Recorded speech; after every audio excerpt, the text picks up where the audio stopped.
En terrasse, le podcast qui facilite la vie étudiante. Les beaux jours reviennent et avec eux les envies de festivals de musique, de lecture au vert ou de cinéma en plein air.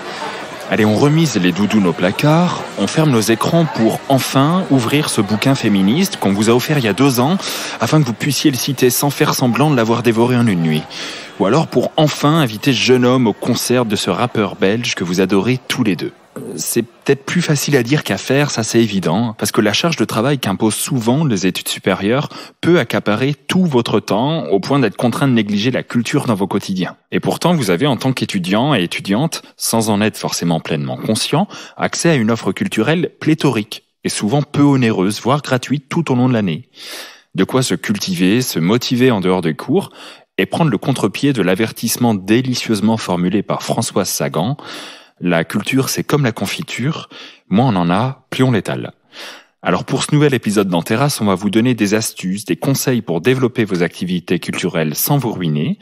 On va parler de festivals, de théâtre, de musées, de musique et d'autres spectacles avec des pros, des étudiantes et des étudiants qui portent des initiatives culturelles passionnantes et qui nous partageront leurs bons plans pour une culture vraiment accessible. Et pour commencer notre émission, Erwan est allé à la rencontre de Simon Meyer, chef de projet Capitale française de la culture 2022 pour la ville de Villeurbanne. C'est l'heure du speed dating.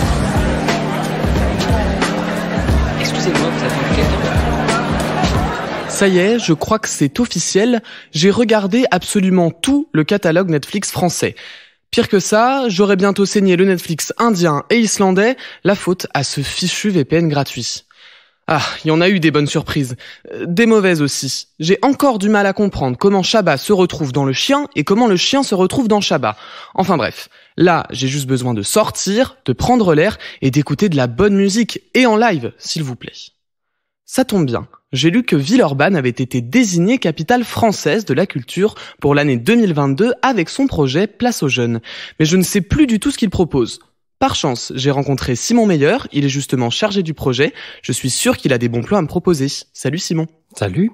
Simon, je ne me souviens plus très bien. Villeurbanne, capitale de la culture, d'accord, mais concrètement, en quoi ça consiste et c'est quoi ton rôle dans le projet ? Alors, en quoi ça consiste ? En fait, la ville a été labellisée l'année dernière pour l'année 2022, donc du 1er janvier au 31 décembre.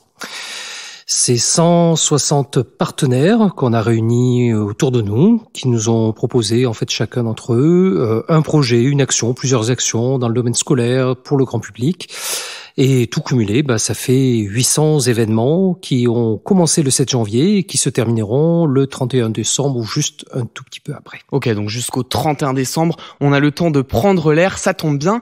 Je crois que l'idée, c'était aussi de donner plus de place aux jeunes, c'est ça ? Comment ça se traduit en termes d'organisation ? Alors, d'une part, c'est qu'il faut bien prendre en considération que la moitié de la population de Villeurbanne a moins de 30 ans. Donc, c'était effectivement important de redonner cette place aux jeunes, de les écouter, et non seulement de les écouter, mais de faire avec les jeunes et pas forcément faire pour les jeunes. Une petite nuance que tu apprécieras. Et donc, on a dans ces événements toute une partie du programme où les jeunes sont avec nous, travaillent avec nous, prévoient en tout cas ou conçoivent leur événement et qui sont répartis sur l'année. Voilà, donc notamment un des grands temps forts qui est le Festival de la jeunesse qu'on organisera tout début juin, 3, 4, 5 juin à la Fessine. J'ai hâte d'y être. Et moi, en tant qu'étudiant lyonnais, en quoi ça me concerne particulièrement ? Alors, ce qu'il faut savoir, c'est que dans les 160 partenaires, on a vraiment demandé à tout un chacun, des habitants, des associations, des institutions, de nous proposer un programme d'action. Donc, par exemple, tu as un doigt de jazz qui est labellisé, il y a les 24 heures de l'INSA, carnaval, bon, la liste est très très longue. En ce moment même au Toy Toy, il y a une très belle exposition organisée par des jeunes qui ont photographié des moments culturels à Villeurbanne. Donc, d'une part, tu peux être spectateur de ces temps-là, de ces temps forts, parce que c'est aussi une autre façon de regarder la culture à Villeurbanne. Et puis, bien sûr, il y aura la possibilité de participer. Alors, on a déjà 115 jeunes qui organisent ce fameux festival de la jeunesse. On y reviendra peut-être tout à l'heure. Et puis, il y aura aussi la possibilité d'être bénévole de ces temps. Donc, au mois d'avril, la ville va lancer une campagne de bénévoles et tu pourras tout à fait t'inscrire pour participer, par exemple, à l'aventure complètement folle, le Royal Deluxe au mois de septembre, ou encore encore, voilà, plein d'autres moments sur lesquels tout un chacun peut venir, non pas être spectateur, mais faire partie, être de l'autre côté de la barrière. Ça c'est quand même pas mal, et de vivre l'événement de l'intérieur. Tu me parlais du coup du Festival de la Fessine. Pourquoi c'est un événement que je ne peux pas rater? Alors, c'est un mode de production tout à fait original. On s'est dit finalement, on veut organiser un temps fort, la fête de la Fessine pour les jeunes, et on s'est dit, nous on a un peu des cheveux blancs. Alors là, nos amis de la radio ne le voient pas, mais j'ai quand même quelques cheveux blancs. On s'est dit, on est un peu trop vieux pour organiser un festival finalement pour les jeunes sans trop savoir ce qu'ils écoutent, ce qu'ils aimeraient faire dans ce festival. Alors on est parti d'un pari un peu fou. On a lancé un appel à projet, c'était l'été dernier, en disant aux 12-25 ans, rejoignez-nous, venez, et on va vous confier quelque part les clés du camion, où c'est vous qui allez organiser le festival. On avait choisi le lieu, la Fessine, pour plein de raisons, notamment techniques, en termes de sécurité aussi. Mais à partir de là, ça a été carte blanche. Donc depuis le mois d'octobre, on a ces 115 jeunes avec une moyenne d'âge à 19 ans qui toutes les semaines travaillent. Alors quand je dis travaillent, c'est eux qui ont choisi les artistes qui vont être sur la grande scène. Je peux pas vous le dévoiler parce qu'on le dévoilera en avril. Mais il y a une belle programmation musicale avec tous les styles musicaux représentés. Et puis ils sont en train de créer le village associatif, de créer la com, le visuel, le nom. Ils ont carte blanche, donc on les écoute, ils nous font des recommandations et nous on les suit dans cette aventure-là. Ça marche, merci Simon pour toutes ces infos. Je dois te laisser avant le prochain concert, il faut absolument que je révise mon Madison. On se dit à bientôt. À bientôt. Alors, je vous laisse vous installer sur la grande table à gauche. Avec nos invités, on va vous montrer que la culture à 2 pas de chez vous et pour pas cher, c'est possible. Et pour ce faire, j'accueille autour de la grande table Romane. Salut Romane. Salut. Tu es étudiante en 3e année de gestion culturelle et j'accueille aussi Fabien. Salut Fabien. Salut. Toi, tu es élève ingénieur à l'école centrale de Lyon. Bon, bienvenue à tous les deux et merci de participer à ce nouvel épisode. Il y a une étude de 2019 qui était portée par l'INJEP qui venait un peu battre en brèche une idée reçue et qui disait qu'il y avait pas moins de 86% des jeunes interrogés qui avaient cumulé au moins une activité créative artistique, une activité culturelle numérique et une sortie culturelle au cours de l'année. Et vous, c'est quoi la place qu'occupe la culture dans vos quotidiens, Fabien? Alors moi, je suis plutôt en milieu scientifique, je suis en école d'ingé, mais j'ai été assez étonné en arrivant en école d'ingénieur justement de voir à quel point les jeunes, même scientifiques, étaient tous aussi intéressés au minimum par la culture que moi, j'ai toujours bien aimé l'art, la culture. Je fais de la photographie depuis assez longtemps. Okay. Et là, vraiment, je me suis retrouvé dans cet univers où c'est assez facile d'échanger sur de la culture, sur de l'art avec des potes autour d'une bière et tout. On va dire que j'ai pas une pratique courante tous les jours quotidienne, mais ça arrive régulièrement d'en parler avec des potes, quoi. Et pour toi, Romane? Moi, la culture depuis toute petite, ça représente vraiment toute ma vie. J'ai baigné dedans depuis toute petite. On m'a inscrite au conservatoire. Donc je fais beaucoup de musique, du chant, de la chorale. Et depuis plus récemment, je m'investis dans des projets associatifs qui me permettent de ne plus être que spectatrice, mais d'être actrice de tout plein d'événements divers et variés. Donc voilà, c'est une partie la culture, c'est quand même très important dans ma vie et je compte en faire mon métier. Tu dis que c'est très important, ça t'apporte quoi concrètement en termes de développement côté personnel et côté social aussi? Ouais, côté personnel, ça me permet dans mes pratiques moi artistiques, ça me permet de me sentir moi-même, de pouvoir découvrir ce dont moi je suis capable de faire. Et social, je rencontre plein de monde, plein de personnes complètement différentes. Et typiquement moi dans ma classe, on a tous une pratique artistique. Donc que ce soit danse, musique, théâtre. Qui est imposée, c'est ça? C'est une pratique qui est imposée, ouais. D'accord. On a un emploi du temps aménagé. On a 20 heures de cours à l'IUT et on a 10 heures de pratique artistique minimum à caler dans notre semaine en plus des cours. Donc c'est il y a une sorte de pluridisciplinarité dans notre classe qui est super intéressante et on a de quoi discuter. Et toi Fabien, la culture dans ton quotidien, ça t'apporte quoi? Alors moi je fais beaucoup de photographie. Ouais. Et c'est vraiment quelque chose qui me permet de m'exprimer. J'ai un peu commencé ça par hasard. Vraiment, mes parents avaient un appareil photo, je l'ai pris et ça m'amusait.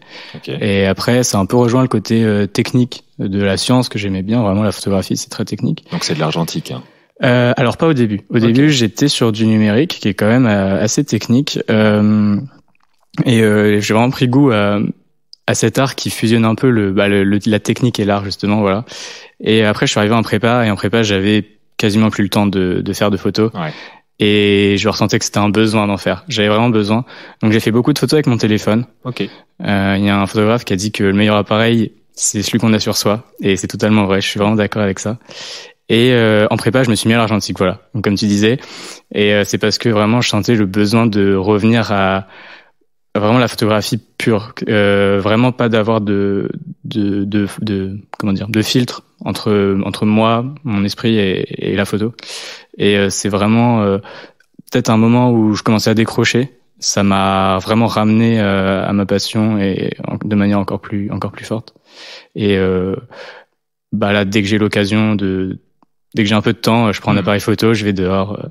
Alors, c'est facile avec un appareil dans la poche, mais est-ce que de manière générale, tu dirais que sortir de son quotidien pour se cultiver, c'est facile quand on entreprend des études supérieures?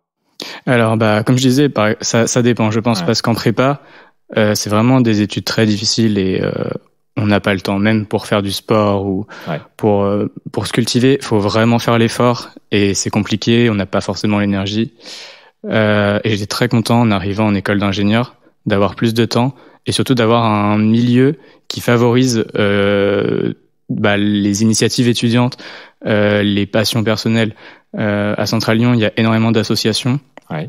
Il y en a plus de 80, je crois. Et chacun peut faire ce qu'il a envie de faire. Donc moi, je suis arrivé en école, je voulais faire de la photo. Il y avait un club photo. J'ai dit, c'est parti. Toi aussi, tu disais, dans le cadre de ton cursus, c'était assez facilité dans le sens où l'activité artistique et culturelle était imposée. Mhm. Mais est-ce que de manière générale, tu penses que c'est assez aisé quand on entreprend des études supérieures de se cultiver et ça joue sur quoi en fait? Sur quoi on peut jouer pour se cultiver quand on est étudiant? Ouais, c'est vrai que du coup j'ai peur que mon point de vue soit un peu biaisé par rapport à moi, mes habitudes. Je suis un peu d'accord avec toi dans le sens où tu disais que ça demandait un effort au début, surtout quand on n'y est pas habitué.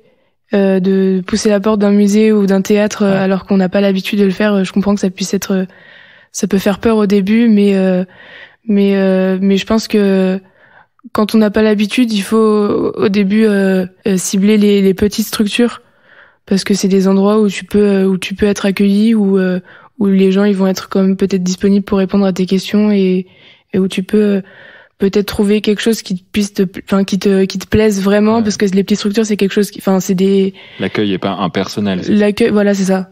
Les petites structures tournent souvent autour d'une thématique et tu peux facilement trouver quelque chose qui te plaît. Et justement, c'est quoi l'offre culturelle à laquelle des étudiants comme vous ont facilement accès quand on arrive dans une grande ville comme Lyon, par exemple? S'il fallait, alors c'est pas un exercice facile, mais un peu décrire ce panorama de l'offre culturelle pour les étudiants. Ouais, en musique, on a pas mal de petites salles de concert. Il y a toutes les scènes découvertes aussi, musique, théâtre. Par exemple, en scène découverte, en musique, on a la salle d'Atou Bout-de-Champ dans le 1er arrondissement. En théâtre, on a le théâtre des Clochards Célestes ou l'espace 44.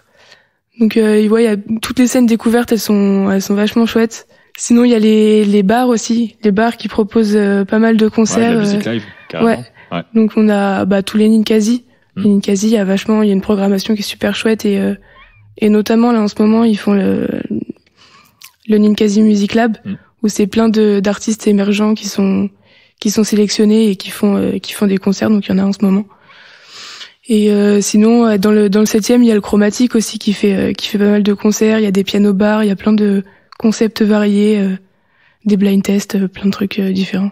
On commence à aller un peu partout sur la carte de Lyon. Aller en dehors de la musique, Fabien? Alors moi, vu que c'est photographie, cinéma, quand je suis arrivé à Lyon, c'est la ville des Frères Lumière. Et une des premières choses que j'ai faites, c'est je suis allé à un cinéma Lumière à Lyon et voir un vieux film. C'était un Predator des années 80. Un peu par hasard, c'était un samedi soir, on était dans la résidence de l'école, on savait pas quoi faire et on regarde sur internet, on voit qu'il y a ça, on fait on y va. Banco. Et j'ai trouvé ça incroyable, le fait que, comme tu disais, c'est une petite structure. Il y a une personne au début du film qui nous l'a présenté, un peu les côtés historiques, les petites anecdotes et tout. Je trouvais ça trop cool. Même pour quelqu'un qui n'est pas passionné de cinéma, c'est super intéressant, surtout sur un vieux film comme ça, assez culte. Et après dans le cinéma, c'était que tous les spectateurs étaient un peu des passionnés et du coup ça réagissait. C'était vraiment une expérience un peu plus enrichissante que dans un pâté énorme. Ouais. Voilà, où on va voir un gros blockbuster et c'est fini, quoi. Et mais du coup après, j'ai eu l'occasion de faire le cinéma des Frères Lumière. Ouais. Dans le 8e. Dans le 8e, ouais, très très cool. J'ai vraiment bien aimé. Et mais ouais, c'est vrai que Lyon, moi je viens d'une plus petite ville à la base, je viens du Havre, et quand je suis arrivé à Lyon, je lui fais waouh, c'est quand même sympa. En fait, pour sortir, il y a des choses à faire tous les jours. Donc si on veut, voilà. Alors ça, c'est pour l'offre, hein. Il y a également les gratuités et les tarifications spéciales, hein, que toutes ces institutions font pour les étudiants ou mettent en place. Est-ce que vous en profitez? Du coup, moi, ça me permet ces politiques-là de tarifs réduits pour les étudiants. Ça me permet aussi de me frotter à des arts auxquels je pense pas forcément en premier. Par exemple? Là, typiquement, il y a la semaine dernière, on a fait une sortie à l'Institut d'art contemporain de Villeurbanne. Et en fait, ils nous ont dit au cours de la discussion que ce musée, il était accessible gratuitement pour tous les étudiants. C'est quelque chose que je savais pas parce que j'étais jamais allée et pourtant j'habite à Villeurbanne depuis quelques années. Ouais. Et j'ai profité aussi pas mal des concerts gratuits pour les étudiants de l'auditorium. Ouais. C'est des concerts où l'auditorium déjà c'est un lieu où on n'a pas forcément l'habitude de voir beaucoup d'étudiants. Et ces concerts-là, ça nous permet de nous sentir un petit peu inclus dans cet art-là. Et c'est souvent des concerts qui sont très qualitatifs par l'Orchestre national de Lyon. Et c'était très cool. Alors, Fabien? Un peu comme toi, j'ai vraiment découvert des choses justement avec ces tarifs ou ces gratuités, ou tout simplement, de temps en temps, quand on cherche quoi faire un week-end, on va regarder ce qui est gratuit ou ce qui coûte pas cher sur des sites internet qui référencent toutes les bons plans de Lyon. Et comme ça, on découvre des trucs. Par exemple, le musée des Confluences qui est gratuit pour les jeunes. Ouais. C'est un super musée. Ouais, et donc voilà, peut-être que j'y serais pas forcément allé spontanément si j'avais dû payer 10 €. Mais en tout cas, ouais. On pense aussi au théâtre, à la Maison de la Danse, à l'Opéra également, qui pratique sinon des gratuités, au moins des tarifs hyper préférentiels, et au bon plan des collectivités. Je sais pas si vous avez le pass culture étudiant ou la carte culture de la ville ou de la métropole. Ouais, moi j'ai le pass culture, le pass culture, le petit carnet avec les coupons là. Ça permet c'est super intéressant parce que ça nous permet de faire et puis en plus ça nous oblige à varier les lieux, ouais. Parce que un carnet on peut pas utiliser dans un même lieu, c'est ça. Donc ça nous force à varier les lieux et à découvrir des endroits différents. Il y a le passeport Kino qui fait ça aussi sur le cinéma. Tu penses à quelque chose en particulier? Moi c'est Pass Culture, pareil. Ouais. Ce qui est top, c'est qu'il y a la petite liste de tous les endroits où on peut l'utiliser, donc ça donne des idées. Trop bien. Malgré tout, j'ai l'impression qu'un étudiant ou une étudiante qui s'intéresse à la culture a deux choix. Soit il y consacre sa carrière, il se lance d'emblée dans des études artistiques ou dans des études où la pratique artistique est hyper encouragée, un peu comme vous deux. Ou bien il considère que c'est un passe-temps, et du coup, c'est beaucoup moins facile. Est-ce qu'il faudrait, selon vous, imaginer un entre-deux, où les pratiques culturelles sont incluses dans les cursus, un peu à l'image de ce que tu fais? Du coup, ma question s'adresse à toi, Romane. Est-ce qu'il faudrait généraliser un peu ce principe-là de pratiques culturelles ou artistiques imposées? Moi, je trouverais ça intéressant, parce que j'estime que la pratique, en tout cas, même sans forcément pratiquer, mais en faisant l'effort d'aller voir et de s'ouvrir à la culture qui nous entoure, ça nous permet de nous ouvrir vraiment à plein de styles, à plein d'esthétiques différentes, et ça nous permet de grandir un peu, parce qu'on découvre plein de trucs, et c'est super intéressant des fois après ça permet d'apporter des sujets de conversation, de pouvoir d'élever un peu notre esprit à des choses qu'on n'a pas l'habitude de voir et d'entendre, donc pour moi ça serait super important de faire ça. Fabien, toi, président, comment est-ce que tu facilites l'accès à la culture des étudiants dans le cadre de leur cursus? Alors moi du coup je me suis beaucoup impliqué dans l'associatif pour ça, parce que c'est vrai que j'ai pas la chance d'avoir un parcours qui oblige à pratiquer des activités culturelles.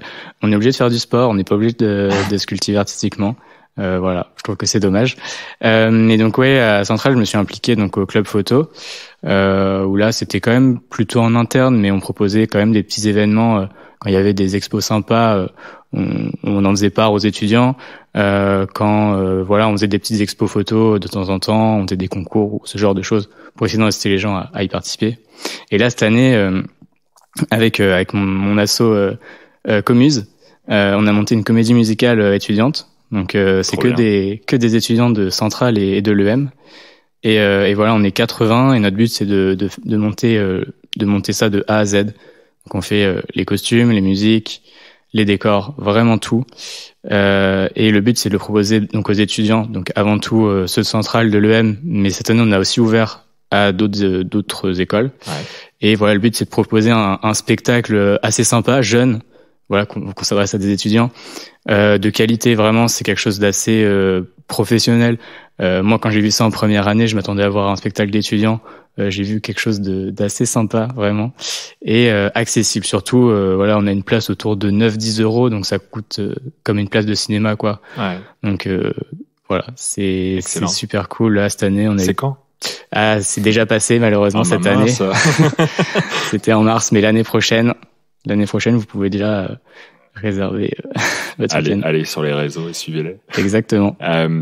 Alors, vous êtes les mieux placés pour me dire si c'est vrai, mais le désir, la sensibilité, la curiosité, vous en avez parlé, valent au moins autant qu'un bac+10, notamment dans une perspective d'avenir, et la culture vous aide à développer ces choses-là. Est-ce que vous pensez que la culture, c'est un moyen de se différencier professionnellement des autres aussi, vos pratiques culturelles? Ben, moi qui veux travailler dans le milieu de la culture, pas forcément, parce que du coup tous les profils qu'il y aura en face de moi, ce sera sûrement des gens qui seront aussi curieux et intéressés que moi. Okay. Mais d'une manière générale, je pense que oui, parce que même quand on veut, enfin moi je donne un exemple tout bête de quand en 2020, c'était en juillet 2020, pour me faire un peu d'argent, j'ai donné ma candidature pour travailler dans une grande surface pendant l'été. Et en fait, pendant un des entretiens, on m'a posé, enfin, j'avais mis sur mon CV que j'avais fait du bénévolat un peu de partout dans des festivals et tout. Ouais. Et ils avaient trouvé ça super intéressant parce que ils disaient que juste le fait de me voir impliquée dans tout plein d'autres causes, ça les intéressait parce que ça montrait que j'étais motivée et que j'étais ouverte à plein de choses. Ouais, bien sûr. Fabien, t'en penses quoi? Ouais, mais je suis d'accord avec toi. En fait, tout simplement, ça montre que si quelqu'un est cultivé, c'est quelqu'un qui s'intéresse, qui est curieux et qui va aller chercher des choses par lui-même. Ça peut être super intéressant pour un employeur. Et quelqu'un qui est cultivé, bah c'est quelqu'un d'intéressant à qui parler. Voilà. Donc bon, bah cultivez-vous, hein. Vous avez compris. En tout cas, bénéficier de ce que le monde culturel a à offrir, c'est bien. Participer à des concerts, aller au cinéma, voir un spectacle de danse ou au musée, mais en faire partie aussi. Et là, vous êtes bien placé aussi pour en parler. Lancer une asso, donner un spectacle, accueillir une expo même ou en créer une. C'est quoi les moyens, vous, dont vous avez disposé pour initier le projet culturel dans lequel vous êtes impliqué? Tu veux commencer peut-être, Fabien? Ouais. Alors moi, j'ai la chance d'avoir une école qui soutient vraiment à fond toutes les initiatives étudiantes, okay. Que ce soit le sport. Là, ce week-end, il y a eu un énorme événement sportif sur le campus, ou l'art. Et donc du coup, ça passe d'abord par voilà, l'école qui est derrière nous, qui nous facilite la vie, nous donne à disposition des locaux pour qu'on puisse faire nos répétitions. On a des subventions du BDE, mais bon, l'argent du BDE vient de l'école. Ouais. Donc là, les deux écoles étaient derrière le projet. Et en plus, donc on a un peu démarché donc le Crous notamment ou d'autres organismes de la ville de Lyon pour obtenir des financements qui nous ont permis de faire un spectacle vraiment sympa et qui reste accessible quand même pour les étudiants. Ouais. Donc voilà, ça fait plaisir d'être soutenu. Et toi, Roman? Moi, il y a 2 ans, j'ai rejoint l'association de mon DUT qui s'appelle Les Argaco. Et là, du coup, pour arriver à là, c'est surtout en discutant avec les anciennes promos, parce que c'est une asso qui a été créée par des étudiants de cette formation. Ouais. Et en gros, tous les ans, il y a une passation qui fait que les deuxièmes années, enfin les troisième années s'en vont.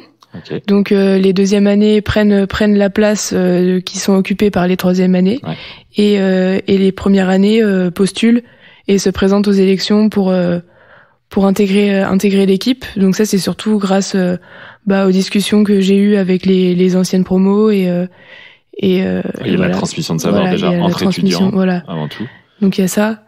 Et on apprend surtout sur le tas en fait. On s'aide un peu des cours qu'on a, parce qu'on a des cours qui sont dédiés à la gestion culturelle. Okay. Et sinon c'est la transmission de savoir. On sait que on a des personnes sur qui compter, notamment au sein de notre université. Si on a des questions, Et en termes de moyens après, peut-être plus financiers. C'est quoi les appuis sur lesquels une asso culturelle étudiante peut compter? Eh ben, financier, nous on a des subventions. On est subventionné à l'année pour tous nos projets. Il y a notamment le Crous. Ouais.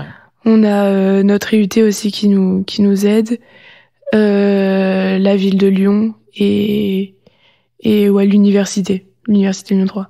Faut vraiment pas hésiter à s'entourer de toutes ces institutions, du Crous jusqu'aux collectivités locales pour se lancer. En tout cas, merci à tous les deux pour votre participation. Alors, c'est fini pour ce 5e opus dans Terrasse. Sachez que dans la description de l'épisode, sur vos plateformes d'écoute, on va essayer de lister un peu tous les liens vers les bons plans, les bons lieux aussi qu'on a cités, et vers tous les services qui peuvent satisfaire votre appétit culturel ou vos envies de lancer un projet culturel.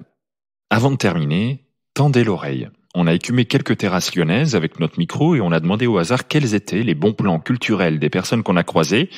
Et il y a de très bonnes idées à retenir. À très vite, en terrasse.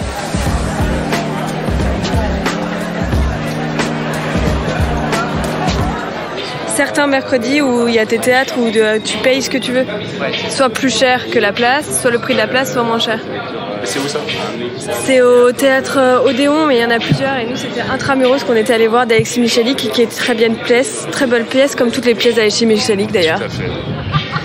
Alors on est étudiant ingénieur dans une école à Les Camions où il y a un grand bar. Et tous les mardis, on organise un mardi électro. On a un open platine avec des DJ qui tournent. Et c'est ouvert aux extés. Et on a des DJ différents toutes les semaines.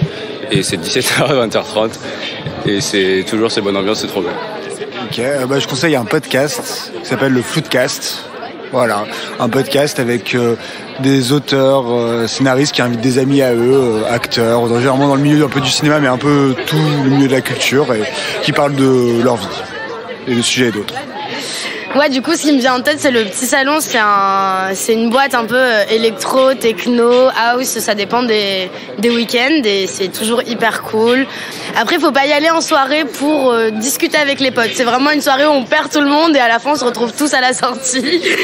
C'est ça. Le théâtre, comment il s'appelle le théâtre? On a été là, le mardi soir à 5 €. Le complexe du rire.